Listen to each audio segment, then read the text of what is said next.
How was today? Good, real good. Early on, couldn't ask for any better weather. It was absolutely gorgeous and cool, and warmed up a little bit. But we had to, fight a little bit with them to get them going. But once we got going, I thought they really competed. So I was pleased. This is 18 straight practices. Had a little time off on one Sunday, but that's really it. So we practice 18 right now, and to go with the energy and competitive spirit they had this morning, I was pleased. Will the format tomorrow be a lot like last week, or how are you planning it? We're going to sit down and talk this afternoon, but it won't be much different. I mean, it'll be live, and we'll we got some more things in on both sides that we'd like to see, but it'll be similar. But the people that are competing for jobs, how much weight do you put on how they do this? A lot. I think that is the best test. You put them, coaches are off the field. They've got to adjust to every call and every formation or coverage, and you get to find out who's making MAs, because the reality is this, particularly young kids, we're at a point now, I've always been the guy that, you better teach them. The next 2 weeks they better know what to do, even if they don't know how to do it. Because if they don't know what to do, it can mess the whole play up. Now, obviously there's a lot of things you can teach them in the how-to world that should come, but over the next two weeks, whatever we're going to carry, we better make sure that they understand what to do. Is now the time in camp when you're starting to put a finer point on your evaluations and kids' roles, trying to define those roles more?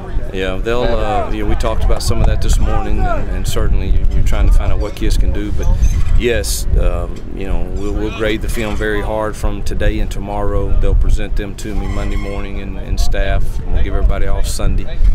And then Monday morning I'll look at all those grades and the production and the MAs, and we'll start making some judgment calls. That first one is, one of the disadvantages of playing an SEC game the first week is, normally you get to play a non-conference and you get to dress about 85, and you can kind of give people some looks. Well, that's what, you can't do that in this, and so we got to find out who that 70-man roster is.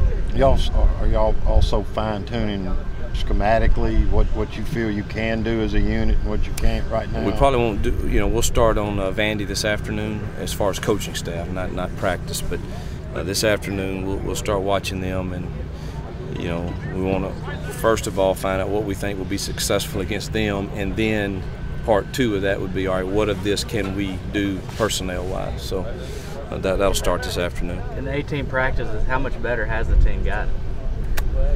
Well, you never know for sure, but I certainly know we've gotten better. I mean, we're more comfortable with what we're doing. Our quarterbacks are taking better care of the ball, and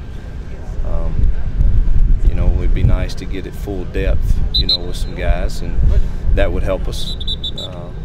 But no question, we've gotten better. Now, how good is that for week one? I don't know, and probably won't until we play. What do you feel about the return guys right now? Jeff, I think, will be really solid and dangerous. I expect our punt return units to be better with him. Now, having said that, the new stuff that everybody's doing with the shield is very difficult to get returns. But I feel like he's solid back there, and last year just didn't feel like he could be the all-the-time guy because of the depth issues at tailback. Well, now, we see it as another opportunity to get him touches with some improved depth there. Kickoff return, we're hoping that people like Kalo and Dotson and Itavius and Jalen, Trey Elston, not sure, but Jalen was pretty good at it last year. We think he would have no reason to think he wouldn't be as good, if not better. Thank you. Thanks, guys. Thank y'all.